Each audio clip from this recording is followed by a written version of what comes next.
thank you everybody for coming to Tea and Natter. I'm Tracy from Brit Stitchery and Stitchery, Rhode Island. I'm going to take off my glasses because they're reflecting everything.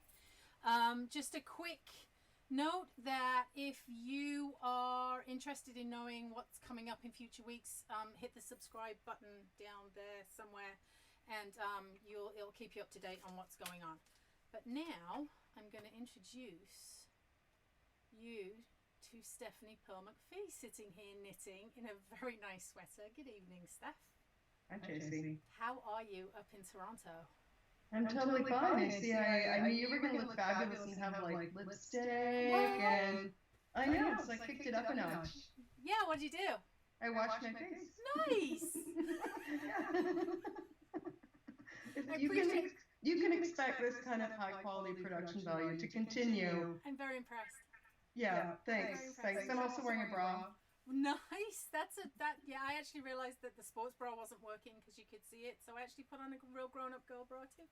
Yeah, and unlike half of the world in their Zoom calls, I'm wearing pants. Excellent. I'm not going to talk about my pants. Okay, great. Because you can't see them. I put on earrings though. I thought maybe the holes would close up in my ears, but they hadn't. Oh. You know, it's a thing. Something good. See, it's not all bad. You broke out some nice things. So how's quarantine in Toronto? It's good. It's a quarantine. Well, it's very different in many places, so. It is. We still have. It's still really strict here. Yeah. And I'm looking forward to maybe next week or the week after my local park will open, and I'll be able to go back for walks in there and see my ducks. I have some ducks in there that I speak with frequently, and I'm sure they're wondering where I am. Missing you terribly, I'm sure. Yeah. I mean, everybody just disappears like you're a duck. It's got to be hurtful, you know. And I think maybe by another few weeks after that, maybe the end of May, I might be able to see Elliot, and I'm really looking forward to seeing my family again. Of course. It's been a long time, man. This pandemic stuff, it's for real. It's kind of brutal. Yeah, it is. It is kind of brutal. It is, yeah. Hard to be chipper. How are you getting on with your grocery shopping and all that kind of stuff? How are you managing with all that? I have not been anywhere except for I went to the post office once 2 weeks ago and picked something up. And other than that, I haven't been in a store or anything. The restrictions here say that only one person per household should do your grocery shopping, and that's been Joe. So he's my man on the outside, and I'm the he keeps calling me the designated survivor. Excellent. Yeah, I think he only thinks that because he's not really a great cook. So he's doing all our shopping, and then I'm doing most of the cooking. That's good though. So the shopping's been great, Tracy. It's been fine. Yeah. Joe heard a rumor 2 days ago that the grocery store might have yeast, and he went and got some. So that was big around here. Real yeast. Real yeast. Super exciting turn of events for us. But you've been doing really well with your sourdough. So do you really need the yeast now? I haven't. I feel like this whole thing. Don't you feel like it's all really just a flashback to your youth or something, where you didn't throw any food away and you cooked your beans from dry and you had to have a food plan and you went shopping once every 2 weeks when your dad got paid? My youth didn't involve that. No, mine did. I feel like this is all really rustic, you know? Yeah. In a way with like big screen TVs and Zoom, and other than that, it's totally rustic. Zoom has been the savior of this whole scenario, really, truly it has. Yeah, I'm getting the hang of it. It's been about 2 weeks since somebody had to tell me to unmute myself, so I think I'm getting the hang, you know? Yeah. Yeah. That's most of our meetings around here. Just people telling me to unmute myself and me just talking. Right. Yeah. Lots of people have been doing lots of Zoom knitting meetups. I mean, is that something that you've been doing a lot of with people? I've done them with you guys. You might have. Kind of our little knitting group. Yeah, we've had a couple of little knit-ins, but mostly, I feel like no, I haven't really done many knitting meetups. I feel bad about it. I should try maybe, eh? Maybe, yeah. I think, yeah. No, I think Get out. you should try it. I mean, it got to be a point where there was so many of them going on that I get a bit of Zoom burnout. And I know a lot of people had mentioned that they got kind of a bit of Zoom burnout because a lot of people were on work Zooms all day long, and then all of a sudden they were on social Zooms. And I'm kind of lucky that way because I don't have a job right now, so I there's no work Zooms. There's only social Zooms, so it's okay for me. It's all right. You know? Although I feel like when people say I should maybe go to a knitting Zoom or something, like maybe is this like the pandemic equivalent of telling me I should get out a little more? yeah, I feel like I've been more social actually than I normally am. Don't you think it's because this kind of thing doesn't, it's not the same as really sitting with somebody, so it's almost like you need more of it to count as a real interaction, you know what I mean? I like the fact that I don't have to leave my house. Do you like that? I do actually. That's like Joe loves it. Yeah, it's like I can be social, but I don't have to go out. I like that. I thought Joe's this really sort of extroverted guy who really likes to be with people, and I'm a little bit more introverted. And I mean, I like to be with people, but not as much as he does. And I thought that what was going to happen when we got locked down, Yeah. and it's been a while now. You know, we've been locked down since sort of it's almost 2 months for us, and I thought that Joe was going to be bereft, you know, just gutted not to have all those people, Right. and that I'd be really good at it, you know, that I'd bake things and knit things, and I thought I'd have really great pandemic skills, and we turned out to be the complete opposite. Joe's absolutely content, and I'm like counting the number of days I've been in captivity. I'm out of my mind. I feel I feel like I'm in prison, and Joe is like, "Isn't this great? We're home all the time. I get to see you all day," and I'm like, "All day, yeah, Excellent. Thanks, honey.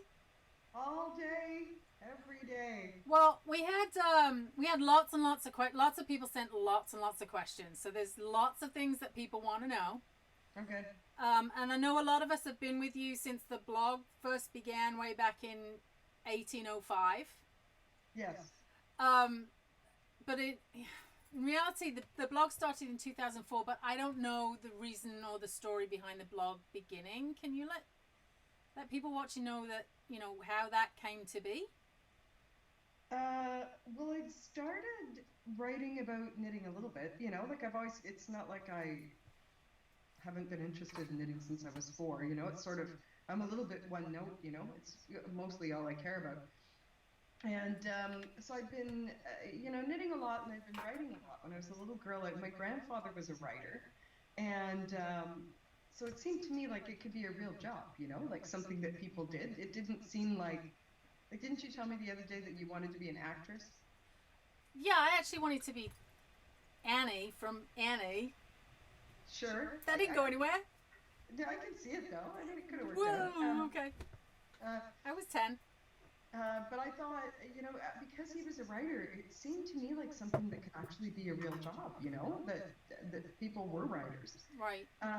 But I wasn't. I went to school for illustration, and then after my kids were born, I went back and got some medical education and became a lactation consultant and a doula and a childbirth educator.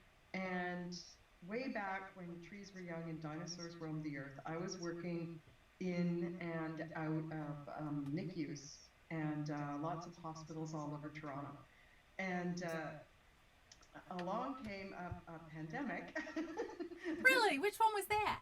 Ironically, along came a pandemic, and it was SARS. And Joe owned a studio at the time, but the studio mostly did film sound. And the hospitals decided, really rightly so, that we shouldn't have any more what we call itinerant workers, people who worked in more than one hospital, Right. people who went from one facility to another, to another, to another. And so we got this pandemic, and they decided very correctly that I should not have a job, and so I did not. Yeah.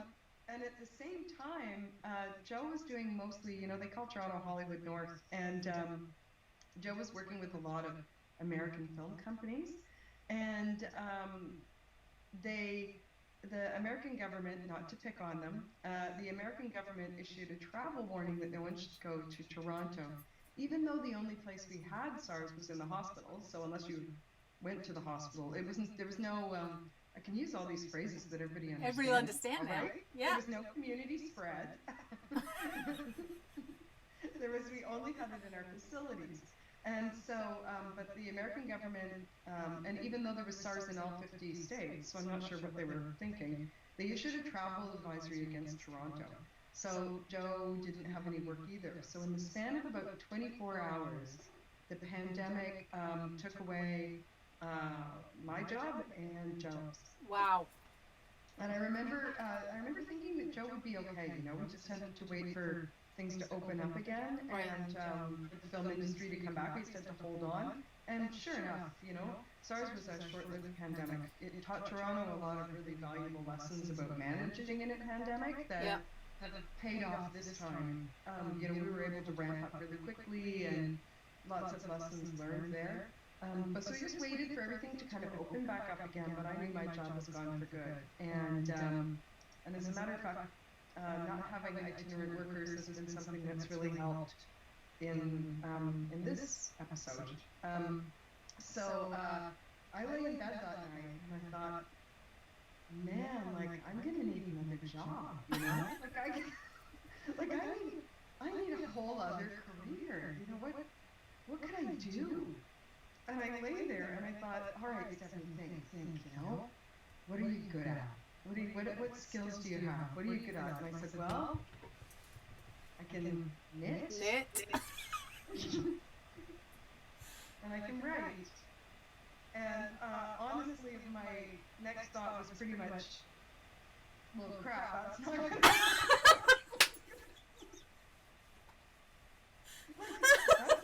That can't be a job.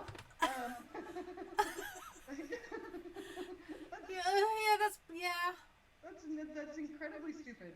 So the next day I actually wrote, I got up in the morning and I decided to give it a shot. And so I've written a few things for, if anybody's as old as I am, remembering way back to the knit list. Yeah.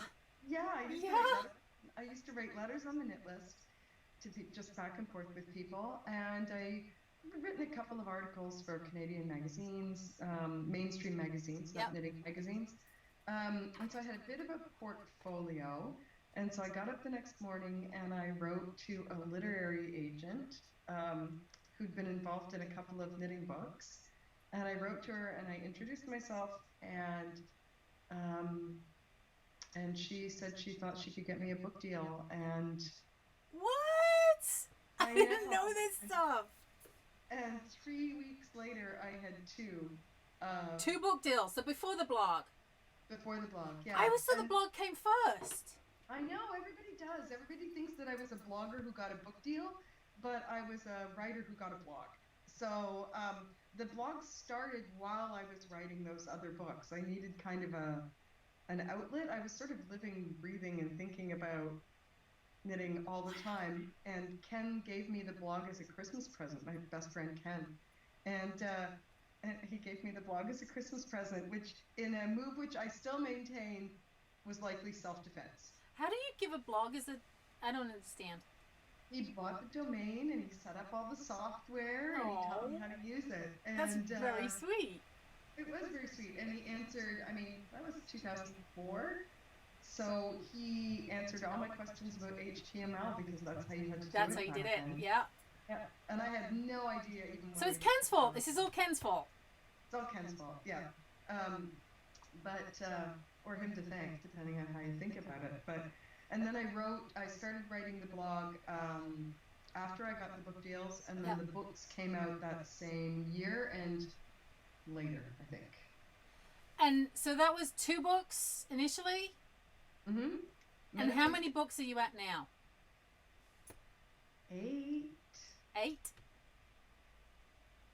And are there any? You just froze a little bit. There you go. And are there any in the works right now? A lot of people asked if you were writing another book. I know. Do you know what? Yes and no. I know. Isn't that a terrible way to put it? I'm currently writing 3, which is a terrible thing, because it means none of them ever really get finished. But I've had a couple of big upsets over the last couple of years, I feel like, and every time that my life kind of takes a detour, it's not that I stop writing, it's that I start writing something else. So maybe if I didn't have like a major event for a couple of years, I might finish one. Which would be nice. Maybe the pandemic will do it. Being locked in my house, maybe that'll do it. Maybe. Yeah. You guys will probably be locked in longer than we are anyway in the States. Yeah, I mean, and knitting books are really a labor of love too, right? It's not like that's lucrative. No. Yeah. Right. The knitting industry in general is not lucrative. And I think most of us know that. We do it because we love it. Yeah, right? Absolutely. Even people kind of at the top of their game in the industry, like anybody you can think of who's kind of, I don't know. It's the same in all arts communities, really, right? Right. Where there's lots of people at the bottom making art who don't make any money at all. Right. And then a few people up at the top making heaps, just skeletons of money, right? So for every guy you've got bumming it in a band, busting a move every Saturday night to make enough money to live, you've got like for 10,000 of those in a share, Right. And in the knitting industry, it's exactly the same. We have lots of people working in the textile industry, and then we have a couple of people who are like share. Right. But the problem in our industry is that even share doesn't make any money, really. Everybody I know who's kind of up at that top tier, if you take a look at the way they're working, they're doing lots of things to make it work, right? Lots of other things than we know them for, right? That's right. They're writing books, they're teaching. A lot of them have yarn lines or patterns or other stuff like that. So, you kind of have to do a whole bunch of things to cobble together a living. So, it can be, I find anyway, I don't know how other knitting book authors feel. There's not that many of us really, but I find it's hard to find enough time and all that other stuff that I need to do to earn a living. Right. To write books. But I am working on something. So the bulk of your work really is the teaching side of it and traveling and teaching. Yeah, for the most part. I mean, that's what I mean, people asked me when I said I was going to write books about knitting. I mean, that was really not true, I certainly wasn't going to write books about knitting. It's I think I've only ever written one useful book, Knitting Rules is the only useful book I've ever written. Everything else is, like I may be one of the world's only working knitting humorists, and it's because I'm way more interested in knitters than knitting. So once I started teaching and kind of taking the show on the road kind of idea, I discovered that I just love you guys. I adore being in the classroom. I love kind of walking among my people. I love that you can talk about like how you're going to put a zipper in a sweater and nobody like tries to change the channel or leave or that they're all interested in that, Right. And this is something that other people just don't understand even remotely. They just kind of switch. They don't understand the phenomenon of knitting. No, I mean, Joe's a really great guy, but like the only time he even remotely pretends to be interested in knitting is when he's trying to get lucky, Like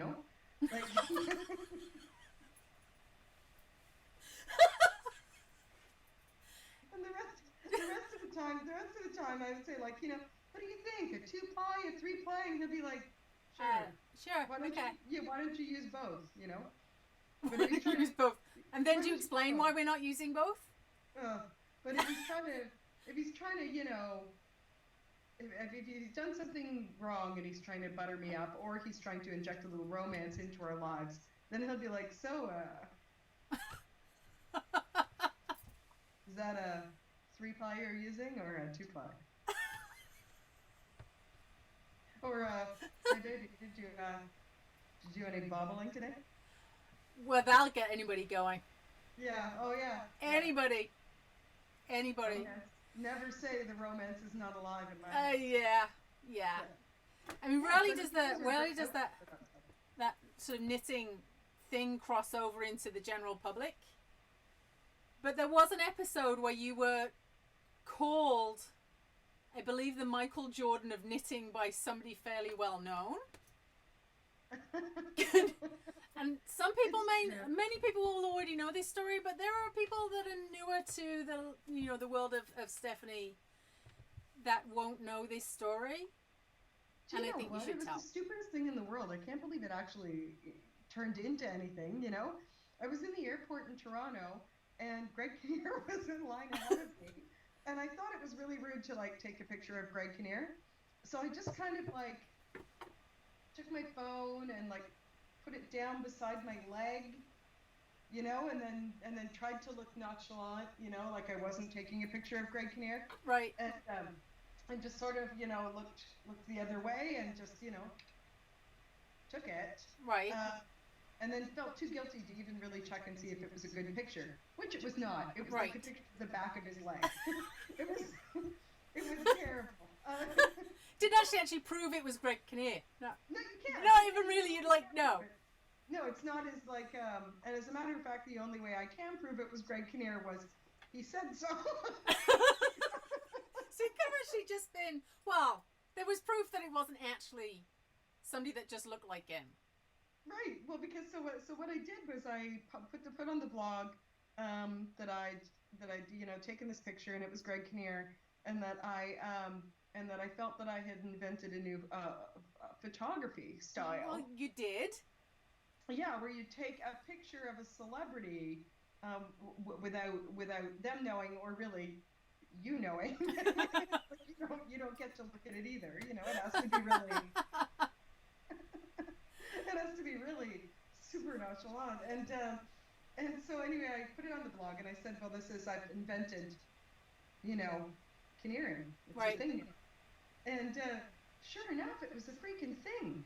Like, it just took off. I don't even know why. It's so dumb. Maybe that's why. I mean, maybe other people just love dumb stuff as much as I do. But the next thing I knew, like, knitters were Kinnearing and ordinary people were Kinnearing, and then there was a hashtag Kinnearing. Yep. And then, like, the New York Times picked it up and listed it as one of, like, the new invented words of like, that year or something. And meanwhile, Greg Kinnear took this show on the road. He was doing a movie at the time, and he was out doing the promo for all of it. And so he was on every late night show that there was, and they started every interview with him on Letterman, on Didn't you get called by one of the shows? I got called by one of them, but mostly they interviewed him about what it was like to be turned into a verb, not me, about what it was like to turn someone into a verb, you know? Right. So the whole thing just kind of went by, and I'd actually never spoken with Greg or known. He didn't even give you a chance to take an actual picture with him. No, but I mean, he didn't know I was taking it, to be fair. And then one day I'm sitting here knitting, minding my own business, and Graham Norton called me and said, would you like to be on the show? And I said, sure, I'm in Toronto, though. Yeah. And they're in London. And he said, oh, we'll just call you.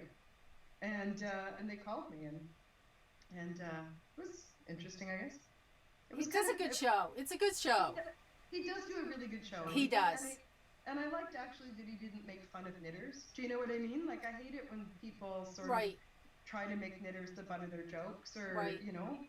And he was really good about it. And I did point out, you know, Greg Kinnear was on, and he was talking about, you know, how proud he was, sort of, to be a verb. And I did point out that it was only because it was him that it was called Kinnearing, right? Like, this could just. It could have been Nicolas Cage. It could have been caging. Shatnering.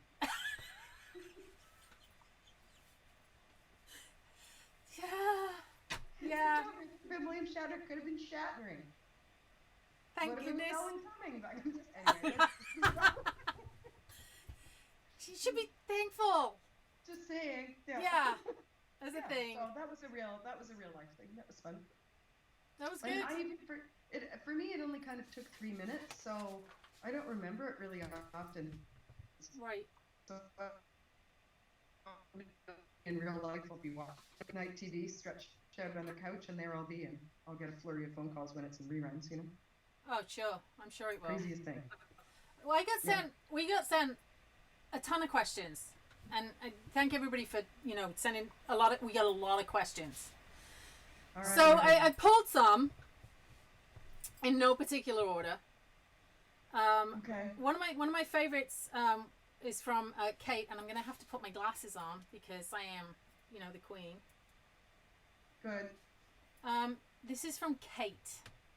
She's got a quandary. What's Kate's quandary? Her quandary is that she has a lifelong friend who's had a rough decade. Yeah.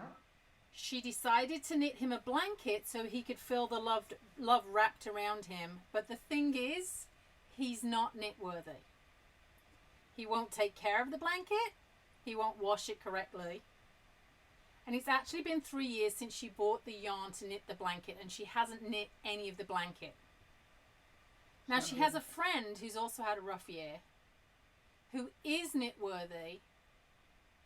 Do you think it's okay for her to knit the blanket for the new friend, not the not knit worthy? Right, yeah, that's what I thought. Yeah, unless, the only reason I can think you wouldn't is, if she promised the guy the blanket. She told him all about the blanket, right? If he knows about it, right. If she's like, hey, this blanket's for you, then I don't think halfway through you can just be like, actually. No, you're not worthy anymore. I've had a bit of a think about it, and Roger, it's not working out. I don't think you can withdraw a blanket. Right. But if he doesn't know the blanket's coming and he's not knit worthy, people ask me this all the time, especially when I say I don't really work with superwash yarns a lot. Right. For little kids even, I love them for sock yarns, but that's, they've got their time and place, but I really love plain wool. And somebody will say, oh yeah, but it's for somebody who won't take care of it. And I always think, well, why are you knitting something for somebody who doesn't respect what you do enough to take care of it, I don't mind when people, I don't mind when people give me back something to take care of. Right. You don't know how to wash it, but they respect what it is enough to give it back to me, and I'll wash it and give it back to them. Right. That's fine with me. But if they don't know what it's worth, we are going to knit so few things in a lifetime, really. I know it doesn't seem that way now, but knitting isn't making things. It's a way of giving people some of your time and energy. Right. And if he's going to be just as happy with a really nice Dutch oven from the bay, go get that. There's other ways to show people you love them. Right. Bring him a peony. Bring him a peony? Yeah. Bring him a peony. You can plant it together. It'll live a long time. It'll bloom. He'll think of you. He might not even be plant worthy. So no, knit the blanket for the new person. At least coming up with a peony doesn't take as long. Well, this is true. A blanket, if it was a hat, maybe the follow through, but a blanket? No, that's a lot of work, right? It's a big commitment. No, and look, she hasn't worked on it in 3 years. Her heart already answered this question. I think so. Now, Whitney Robertson said, how are you staying fit at home? I know you are usually a fitness animal, Stephanie. Are you able to get out on your bike? I love that she thinks I'm a fitness animal. We all think you're a fitness animal, Steph. That's a riot. I really only do enough to stay alive. It's hard. I haven't been on my bike yet, mostly because there's only one day that was really warm enough, and it was really warm. It was an anomaly, like a totally weird day last week when it was warm enough to be out on your bike, and everybody got on their bike and went out, and it was really hard to get out there and practice physical. I didn't get out in time to stake my turf, I think, Right. So it was too crowded. I'm hoping that when the park opens back up and the cycle track through there opens, I'll be able to go out, and maybe when it's a little bit warmer. I'm a bit of a wimp. I like it to be at least 2 digits before I get out there. It's wise. Yeah. Yeah, like I like it to be like 11 degrees, 12 degrees, then I'm willing to go out, you know? It's nice to not have to wear so many layers of clothes that you can't actually bend your legs on the bicycle. Yeah, yeah. Or I don't like it when your hands sort of freeze around the handlebars. And you can't break. Yeah, Yeah. yeah. Yeah. Not a fan. So what I've been doing is I've done a little bit of yoga. I have been running, which is probably the only reason Joe's still alive. Is every time I have lots of every time I have lots of feelings, I've discovered that my pandemic distance is about 4.5 kilometers. I need to run about 4.5 kilometers 3 or 4 times a week Yeah. in order to be in like a really super happy marriage. That's my happy marriage mileage. As long as I keep putting in those miles, Joe and I are having a Great time. totally fine. Yeah, it's great. Um, so I've been doing yoga, I've been running, and I've still been working out a couple of times a week in the house, doing like, I don't know. We have a backpack full of tomato cans, like cans What? of tomatoes. Yeah, we filled a backpack up with like books and cans of tomatoes, so it's really heavy. And then I'll You like doing put like on the squats? yeah, I'll put on the backpack and do squats, or put on the backpack and do push-ups, or Nice. do like bicep curls with this stupid backpack. So I'm kind of determined to not come out of this having lost all the gains that I've made over the last few years. You Right. know, I'm in my 50s. Fitness doesn't come easy, you know? Nope. No, like, so No, it doesn't. it took a lot to get this fit, so I'll be damned if I'm losing it for a stupid pandemic, right? Yeah, right. I'm Tomato losing it. cans. I'm losing it for the pandemic. I'm eating all the carbs and Well, not moving much, to be honest. I didn't say I wasn't eating all the carbs. Be careful how far you extend that virtue. I'm not sure I deserve all of it. Sure. Wait, I have another question. Oh, this is a good one.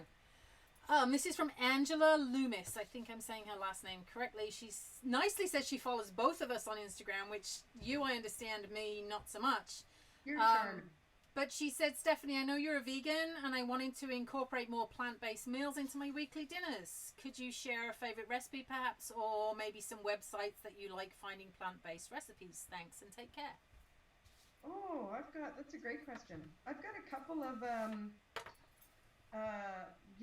my favorite piece of advice for people who want to try eating more plant-based is like to start following a couple of really great food bloggers and see what their dinners look like, Right. or, sort of shake up the way your mind works a bit. I know it's really hard to, if your whole life you've eaten in a way where you have, a main dish that's meat-based and then your vegetables are your sides, it can be really hard to kind of switch that over without knowing what it's going to look like. Right. So even just following some food bloggers and seeing what they're eating, can help you start switching your head around into what a vegetarian or a vegan dinner looks like. Right. I've got three I really like a lot. There's one called the Savory Vegan. Uh-huh. And she actually does a food plan every week that you can look at, where she outlines like what of her recipes you might have for breakfast, lunch, and dinner. Right. So that can be really, and I think it even comes with a grocery list. Wow, that's kind of cool. Yeah, it's kind of neat. And another one I love is called Rabbit and Wolves. Okay. And, and her food is really terrific. Last night we had not a very virtuous dinner at all. It was one of hers. We had like vegan Big Macs and curry fries. And and that works for me. Yeah, and the one I really love, I use her stuff all the time, is one called Vegan Risha. Richa. Okay. And she's just terrific. Mostly Indian styled stuff, but she's got a lot of like sort of meatloaves, or I find her stuff casseroles. So I find her stuff really approachable, and everything I've ever made of hers has been absolutely delicious. Okay, well, I'll get all that information from you after. I'll make sure I list it underneath the video. I'll send you the links. Yeah. Yeah, that's cool. Bonnie, who didn't give me a last name, said, what is the most favorite sweater that you have ever knit? Who was it for, and what yarn did you use? It's like asking what's your favorite child, isn't it? I mean, you have one, but you would never say what it is. No, kidding. You would not. Oh, wait, you've frozen up again. Oh, there we go. You're good. Right? Yep. Okay. I'm so full. I usually love whatever I just finished. I think is sort of the most amazing thing I've ever done. You know. So not. And there's been a lot of sweaters over the years, right? Recently, the sweater I love the most, I think I knit a little. I love Dale of Norway's Baby Wool. Yep. That's like it's a classic baby wool. Yep. It's fine gauge, super soft, and I love that. And I knit a little sweater for Charlotte and embroidered it. And Yep. I think that's probably my most recent favorite. Sure. But if you'd asked me 2 years ago, I would have said. If you asked me 6 months ago, I would have said this. If you'd asked me a year ago, I would have said one I made out of Connie. Right. You recently re-knit a cardigan that you had maybe knit like 10, I want to say 10 years ago, but it could be wrong with that you liked so much that you re-knit it because you love the pattern. Yeah, knit so nice. I knit it twice. It was the Everyday Cardi from Peyton's. And Peyton's wool. And I think the first time I knit it out of Northampton from Webb's, which is a great, cheap and cheerful entry level, you know, like it's a workhorse of a yarn. Yep. It just wears like nobody's business, and it's inexpensive, you know, totally cheap and cheerful. Big fan. And I knit that sweater maybe, I think it was 12 or 13 years ago. Right. And for years and years and years, it's been my back of my chair sweater in my office here. Right. And it finally started to look like I was maybe a little bit homeless, you know, after 13 years. So I knit it again. For Rhinebeck, right? Wasn't that one of your Rhinebeck sweaters? Was that a Rhinebeck sweater? Yeah, I think it was one of my Rhinebeck sweaters this year. This one and then the other one, the Everyday Cardi. Yeah. And I knit that time out of that fabulous yarn, Blackwater Abbey. It's discontinued now, but man, was a great yarn. Yeah. Irish, absolutely bulletproof, wears like nobody's business. I mean, it's not next to your skin soft, but cardigans go on with those anyway, so who cares, right? Right. But those sweaters, man, and such a great pattern. And the pattern that pattern of the sweater that you're wearing right now, what's that pattern? Because I know people are probably going to want to know. This one? Yeah. This is isn't it called Remy? R-E-M-I? That rings a bell. I think so. Yeah, I think it's called Remy. And the yarn, I forget the name of the yarn, but it's some fabulous stuff with bison in it from Indigo Dragonfly. Nice. Yeah. I get an interesting question from a lady called Melissa. She wanted to know what, if anything, has been the one thing you've learned about yourself in isolation that makes you feel good? Answer it honestly. I've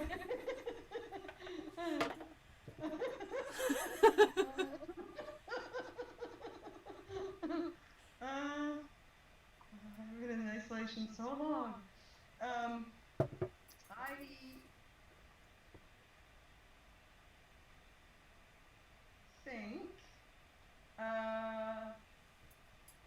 I think that I've been able to remind myself that when you feel crummy, you should be nice to someone else, and I think that's something that makes me feel good about it, is that I've tried to sort of meet this with some kind of gracefulness or kindness for other people. And right. Every time I feel absolutely bummed about how bad it is, you know, I mean, we all know how bad it is, right? There's worries on every level, and we're lucky to be in as good a position as we are. We're not going to be homeless or hungry through this, right? You know. Yeah. And so I think trying to remember that when you're really worried and you think everything is really awful, you should immediately drop bread off at someone's house, or make them soup, or right. give them a sweater, or, you know, but do something to reach out and try to be remotely kind to someone else, it works every time, you know? Right. What's that great quote that kindness is really good medicine? Yep. You know, it's hard to get the dose wrong. Sure. It works for almost everybody, and it's free at the point of administration. Yes. Those are wise words, and it's true. Most of us are actually still in an okay position, right? Yeah, yeah. And So, I mean, I worry about the people who aren't, but right. I think it's helpful to count your blessings a little bit, you know? So, like, what's next for you? Like, what plans have you got moving forward? Because I know your traveling has kind of been curtailed because, you know, we're in the middle of a pandemic. What is next on the horizon for you?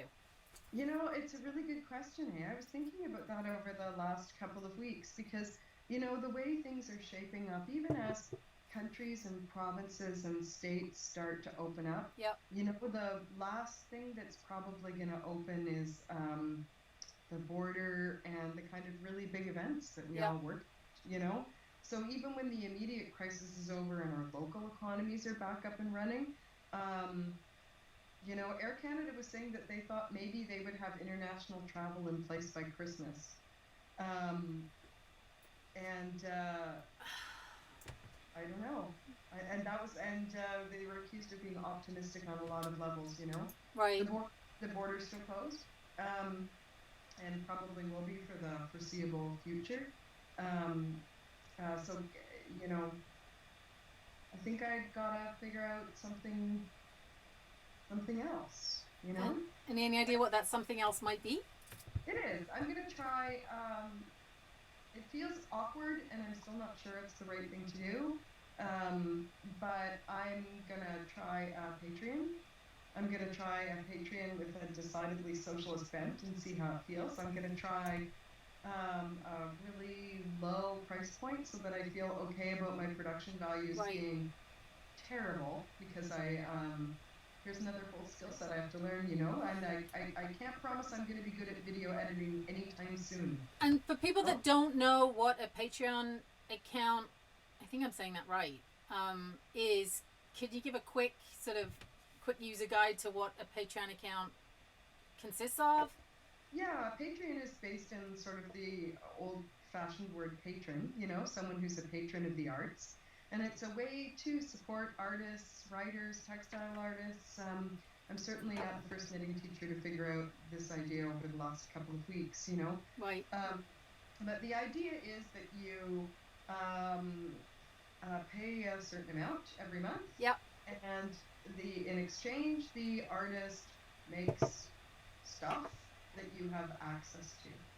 And I thought if I can get the hang of the video editing, and I think I can, that it would be a really good way to do tutorials and show people stuff that doesn't work well on the blog, you know? Right. I'll always have the blog. That's my home and my voice, but there needs to be another outlet for my work. Yeah. So I'm going to try and do that on Patreon. Some tiny little classes, tutorials. I happen to know lots and lots of really interesting people in the textile No! And, yeah, I do. Funny that. And I thought it might be fun to use who I am to give people access to some of that, you Yeah. know, conversations like this a little bit. Yeah.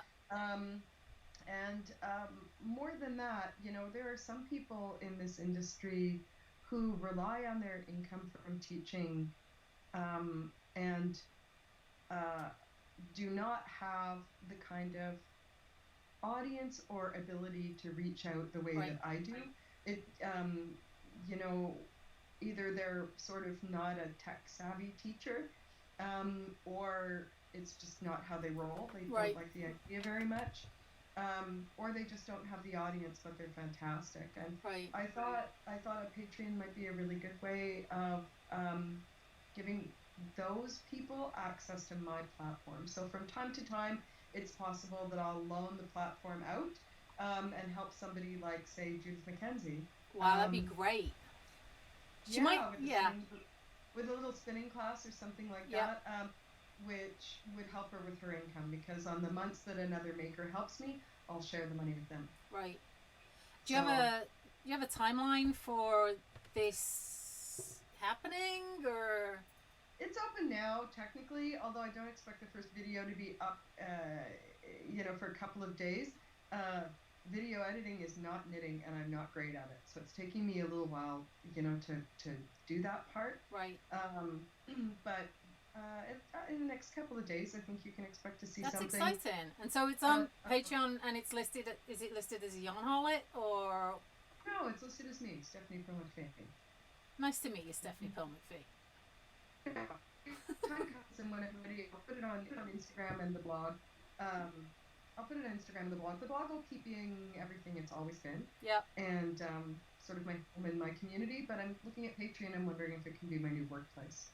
And it could be that this will be a very short-term experiment if it turns out I'm not very good at it. You'll be fine. If I can pull this off, if I can pull this whole scenario off, then you can totally pull it off. You were explaining to me how this worked, and I got all sweaty just thinking about the technology of it. So, I've been sweaty for about 2 weeks thinking about the technology of this, so... But it happened! So, I don't know. I mean, Judith Mackenzie and I, we're friends, and we once had a conversation where we were talking about being teachers and liking being teachers. And and I said, she said, well, did you have fun teaching that? And I said, oh God, I had a great time. It was really good. I really enjoyed being with my students. And she said, well, you're like me. If you couldn't get a job, you'd just teach people at the bus stop. Which you probably have. You've done it on the bus, on the plane. A couple of times at a bus stop. Yeah. So it's probably a good idea for me to find another outlet. And especially since this is starting to look like a long-term problem, especially in terms of travel. So we'll see if it works or not. I'm not making a lot of commitments right now. Right. It's cheap. I set it at $6 so that you guys don't have to feel. So I don't have That's to feel great. Guilty. You shouldn't feel guilty about it because that's an awesome. It's an awesome price point, I think. I hope so. We'll see. But like a couple of short knitting classes per month for $6, I think is reasonable. Yeah. I hope. And that way, because I'm keeping the price point down low, I feel like that makes me feel okay about the fact that you guys will be on my learning curve. While I figure out how this works. Right. I also feel like I really can't promise tell you enough how much I don't know what that Patreon's going to look like. So, surprises. Well, it'd be great. I think it's going to be great. I'll sign up. I'm going to sign up because, why not? Why not? Why not? So, when... Thanks. It's kind of weird considering we're friends, but... but we sit around and talk about stuff. I don't actually ever sit down and have you teach me anything. So... That's because you know as much as I do. This is not actually true, but thank you anyway. So, kind of off subject a little bit. You're in Toronto, and a lot of people haven't visited Toronto or been to Toronto. And when everything opens back up, tell us a little more about your hometown and that people really should cross the border when it opens. When it opens? When it opens at some point. And visit Toronto, because it's like the coolest city. Yeah, you've been. Yeah. It is a cool city. It's what's the great joke? It says Toronto is New York if it was run by the Swiss. So it's a big city. It's 6 million people. Yeah. And but it's tidy and it's friendly and it's one of the safest cities in North America. So you can stomp around and do anything you want and. Not much harm will come to you, I like the fact that I can go to Toronto and go to a Toronto-Boston baseball game for cheaper than it cost me to drive 50 miles to go to Boston and watch a Toronto-Boston game. But if people came to Toronto, they should go a couple of places. They should go to one of our fabulous yarn shops. We've got lots of them. Toronto is, for its size, pretty filthy with yarn shops. That's nice. Yeah, and they've all got their own personality and their own character, so it's really fun to sort of hit a bunch of them in a day. Yeah. We do sort of a yarn hop or a yarn crawl in the summer on the TTC, and You can get access to those maps and sort of hit all the yarn shops in a day. You should ride a streetcar. It's a lot of fun to see the city by way of our famous streetcars. Right. You should take a ferry across and go to the island. Nice. It's a park that's just an island park that's just a short ferry ride across Yep. Lake Ontario. They should go somewhere wonderful called the Music Garden. Tell us about the Music Garden. I haven't heard about the Music Garden. The Music Garden is a project between Yo-Yo Ma and City of Toronto and garden designers. Yeah. Where they worked out a path through a garden that represents all the movements of a piece of music. So wow. Yeah, there's the Adagio, and anyway, it's lovely. And you walk from sort of space to space Yeah. along. It's by the waterfront. It's really beautiful. Yeah. They should go to High Park, say hi to my ducks, tell them I miss them. You'll know that when you see them, they're on down by Grenadier Pond on the inside. The sweaters will give it away? Yeah, the little one with the green head is especially nice. Look out for him. He's good. Phil. Phil? Phil. Phil and I talk. You know, he's a nice guy. Yeah. I think he likes there's a little old lady who is there often around the same time I is, and I think Phil loves her more than he loves me because she throws him breadcrumbs and I don't feed the wildlife. So I think Phil's got a fickle heart, is what I think. You know. Well, you know, if you're not offering any food, it's a guy thing. To buy love. Even from a duck, I refuse to buy love. Either Phil loves me or he doesn't. But I'm not going to buy Phil's love. Good for you. Yeah, you got to draw the line somewhere. You really right? do, especially with ducks. Yeah, absolutely. Yeah. Yep. So we are looking at. We're running out of time right now. You were right. That did go by quickly. It goes by fast. I told you it goes by fast. We're nearly in an hour. It kind of flies by. So I got a couple of final questions for you. Okay, go. Which is the same thing that I asked Jilly last week. What tea are you drinking? What tea am I drinking? I actually am drinking tea. I know you told me. You threatened that you weren't going to drink tea. Yeah, yesterday you said. Yesterday when you said I had to drink tea, I asked if I could have that fermented grape tea. Right.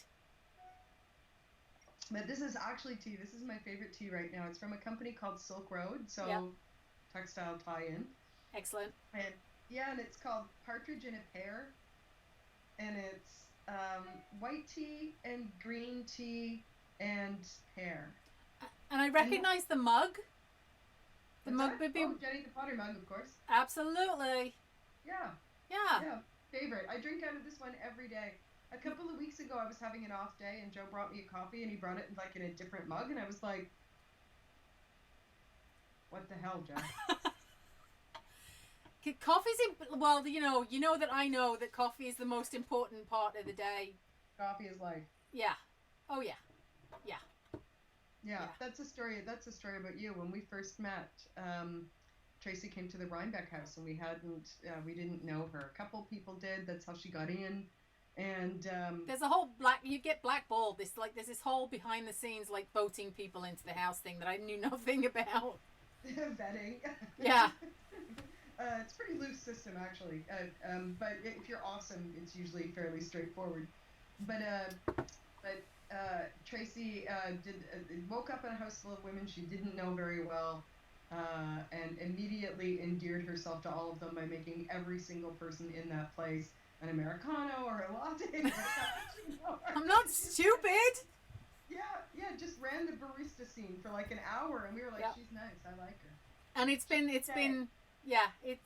that's been the tradition ever since. I'm the first one up, and the coffee is going when everybody gets up. It's a fine quality in a human being, Tracy. I'm always the first one in bed. That's why I'm I have very strange hours compared to everybody else. And one night when I stayed at Tracy's house, I was visiting her, and I my bedroom door opened first thing in the morning, and this arm just came in, just to the side, and put a cup of coffee down beside me, and then the arm left again. Coffee is life. I like to get up in the morning, nice and easy. Yep. No, it's important. Keep people caffeinated. It's a safety thing. It is. Yeah, I'm a nicer person with a little caffeine in me. It's true. I think most of us are. Right? Yeah. Yeah. Well, I'm going to say thank you so much. This is only my second week out, and then I decided to change the platform and make it more complicated for myself. It's kind of fun though. Yeah, it's fun, and I feel like you were right. It does just feel like talking to you. I was worried it was going to be weird, but it's just like we're having a chat. Really. Yeah. Yeah. And we didn't swear once. There was no swears. We were well behaved. Yeah. You told me try not to. So. Yeah. So thank you everybody. I mean, like so many people sent so many great questions, and thank you everybody for showing up. I couldn't believe it last week, and I'm even more amazed this week. And this has been great. And Steph, I can't wait to see you again in person. As I'm sure most people, and we're still holding out hope for Rhinebeck, right? All of us are still holding out hope for Rhinebeck. We are. And if not, we will see you as soon as we can. Everybody stay safe and stay well and keep knitting. This is what we've all been training for a very long time. That's right. We're built for this, man. Yeah, and we built up our stash so that we would be occupied during the time. So thank you, everybody. It's been awesome. Everybody have a good night. Thanks. Bye.